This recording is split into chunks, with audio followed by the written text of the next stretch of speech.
Hello, everyone. My name is Rachel Moszkowicz. I work with the Climate Mental Health Network, and today I am happy to be in conversation with Nicole Kelner.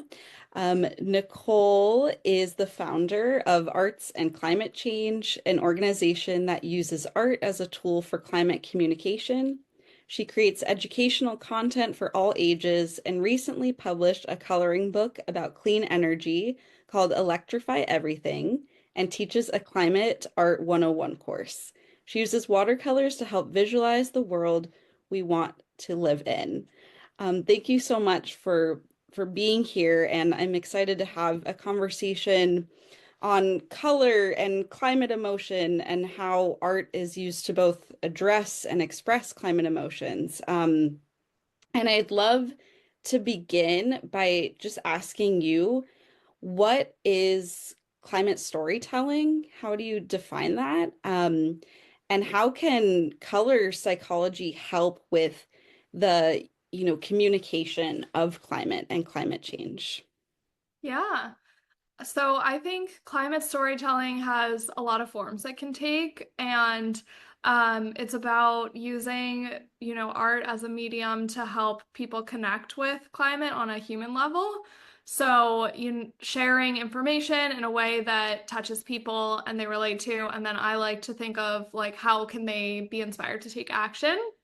And then in terms of how color can play into that, I'm a watercolor artist, so a lot of the art that I like to make is using bright, colorful, kind of playful colors because I think that that allows people to first be drawn in. They're excited and like just see a pretty picture, and then it's sharing information that might be a little intimidating or overwhelming at first, and kind of that like contrast allows people to actually look at what they're seeing and process it without getting just like stopped by like maybe the scary information. I also like to communicate mostly about climate change solutions. So I think that combination of using like bright colors to share like a hopeful topic does help, but it also works when I do want to, communicate a little bit more intense, the dark and stormy doom and gloom information, but in this like joyful medium. Yeah. Yeah. I'm just curious about like your own kind of personal journey as an artist and for you when you were able to kind of connect climate and climate solutions to your kind of artist journey, and what was that moment for you? Yeah, so I previously worked in tech. I co-founded an after-school program to teach kids how to code and then transitioned into working in climate. I worked at a climate startup, and after work, I just started painting for fun. I had been painting during COVID when I was a little stressed out, and I was a little stressed out at work, and I was like, okay, I'm just gonna paint a watercolor a day for 100 days. And they were random at first, but then I started to combine the things I was learning about climate into my art, and it started going viral and really resonating with people in a way that I didn't expect. And I basically fell in love with making art about climate change solutions and quit my job after 4 months of painting and have been doing it full time for over 2 years now. That is amazing. As a fellow art watercolor artist and climate advocate, the intersection of that is so excited and I think needed because, as you talk about in your work, there's so many symbols and visual representations of climate that conjure this really kind of scary, negative, world and themes. Can you talk through some of that and kind of what color palettes tend to be associated with climate symbols and how your work is kind of trying to shift that? Yeah, so there's a lot of really interesting aspects to color psychology, and I think there's ways that we can use it as climate communicators in a way that helps make talking about climate less scary, even though it can be scary to talk about. So with color psychology, when you think of reds and oranges, like kind of these like that hue is often like signaling alarm. So you think stoplights, fire, like all these kind of like alerts. And then in color psychology, there's also like blues and greens, and these often symbolize calm and like relaxation and trust. And so those are kind of like the best examples of how I like to play into, um, I do a lot of paintings that involve like blues and yellows, like instead of reds and oranges as much, because when I think yellow, I think sun and hope and brightful, like bright, shiny, positive futures. And then when you think of reds and oranges, it might be like fires and alarm. And so, kind of like contrasting using these like calm colors to help make talking about these intense topics a little bit more palatable. And yeah, I use a lot of I actually like have looked at my watercolor kit and seen which colors I've used the most, like because I've had to replace those individual palettes. And I'm like always out of blues, greens, yellows, and gray also because I paint a lot of renewable energy technology. And those are like wind turbines and like geothermal and heat pumps. And I have a piece of art that's called Gray Things That Are Green because even though they are gray, I paint them in this watercolor style that feels natural and organic. And so kind of using that to play into my advantage of being able to talk about these things in a way that feels accessible. Mhm. Yeah, I love that. And I feel like so much of the symbolism imagery around climate is really like represents the world that we want to move away from. And there's not so much representation of like the world we want to go towards. And so I really love that about your work. And I know you talk about using color to encourage curiosity instead of anxiety.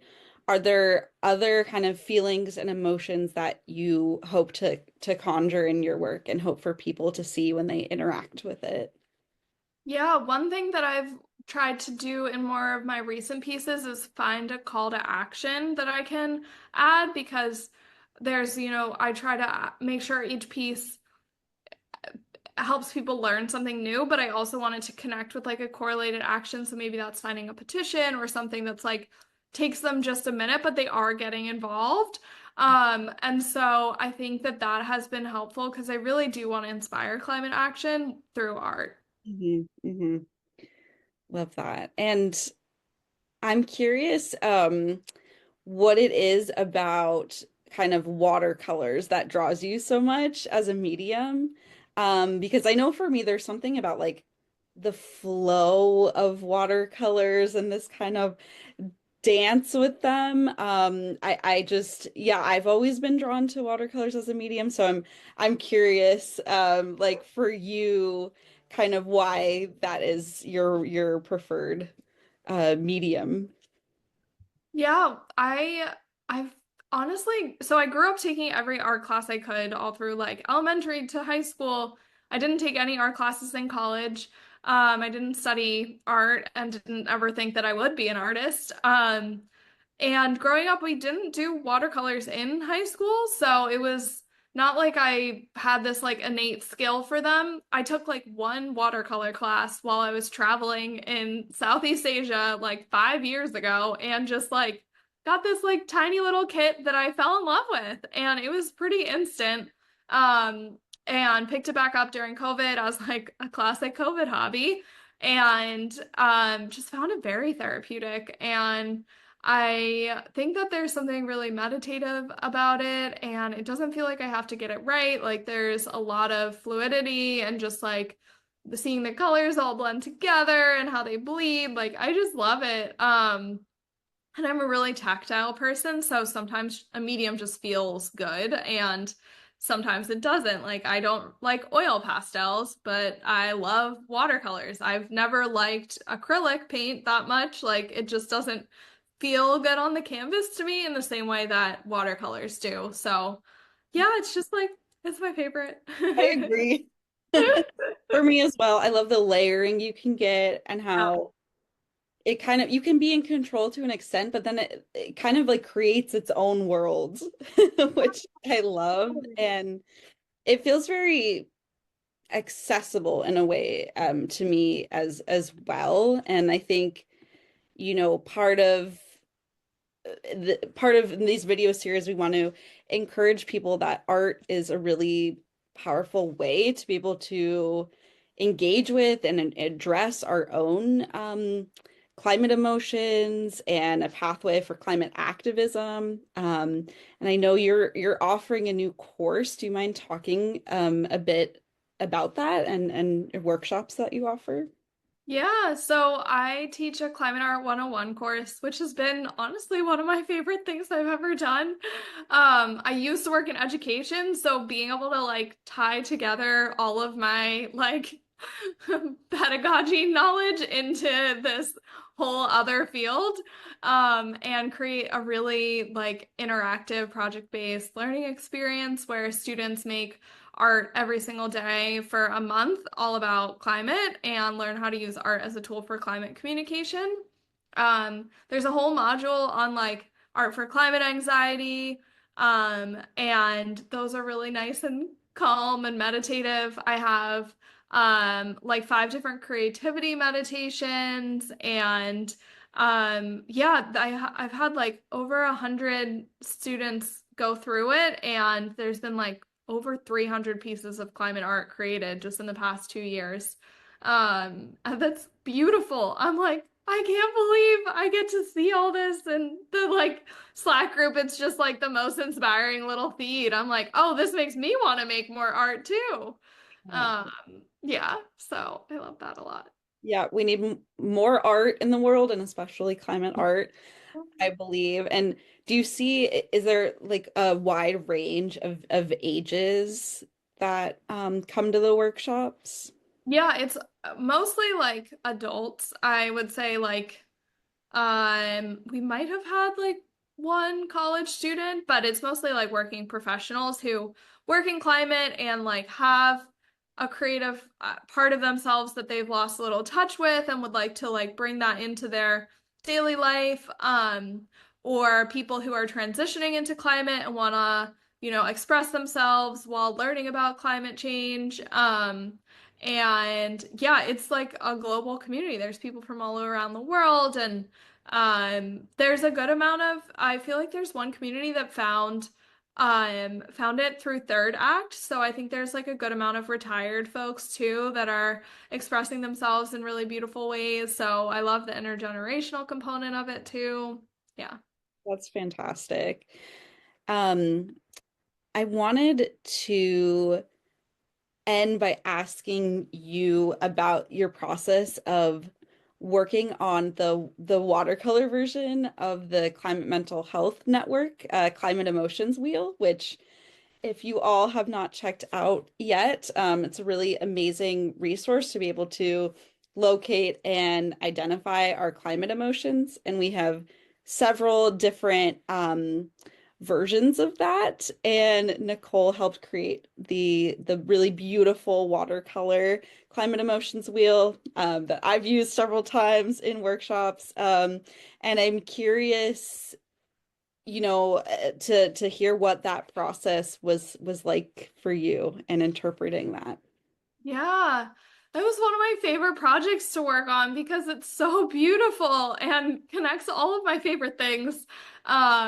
One thing I didn't mention is my mom she's actually a trained art therapist. So I grew up with that in kind of the subconscious background, I'm sure. And so, yeah, and therapy and like mental health is a huge part of my life. And I like don't get to talk about it a lot because that's not my main thing, but it's something I think about a lot in trying to use art as a way to both express myself, and now with the course being able to help people, use art as a way to both like educate, but like it's a very healing, calming experience in a world that's very stressful. So I really love that. And so not only making it was like a meaningful experience, but the context around it as well. But for making this one, I think it's like I'm working on a series that's going to be called like hand-drawn data or drawing data, because choosing the right colors and expressing something so complicated like is I always do like a mock-up on my iPad to make sure I have like all the colors that correspond to my own color palette working before I start painting. Luckily, you guys had already, chose beautiful colors, so I tried to color match as much as I could and like add a little bit of my own style. But it was going back to the color psychology conversation we had at the beginning, like each section really does correlate with what types of strong feelings you're having, and you can see that in the colors that it's reflecting. So that's kind of like a cheat sheet for like if you want to be making art that represents this kind of expression, or if you're talking about something like maybe using one of those colors could be a helpful way to either like express it as is or subvert the expectation. And yeah, it's so lovely. And I I don't know, color wheels are infinitely satisfying to look at for me as an artist. So making one about mental health was like really lovely and yeah. Coming together of all kind of the worlds that you care about. Yeah. Well, it's such a beautiful offering, so thank you for that. And yeah, just thank you for all the work you do and offering people the opportunity to explore that creative piece of them that I think lives inside us all. And I think I would just encourage everyone to, become aware of how colors in our daily life like make us feel and what they communicate to us and um just something to be conscious of. And so really appreciate this conversation, Nicole. And where can people find you if they want to see more of your work or get in touch with you? Yeah. So you can go to my website, which is just NicoleKelner.com, or I'm Mindful Nicole on Instagram and Nicole Kelner on LinkedIn. Amazing. Thank you so much. Thank Yeah, you. thanks for having me.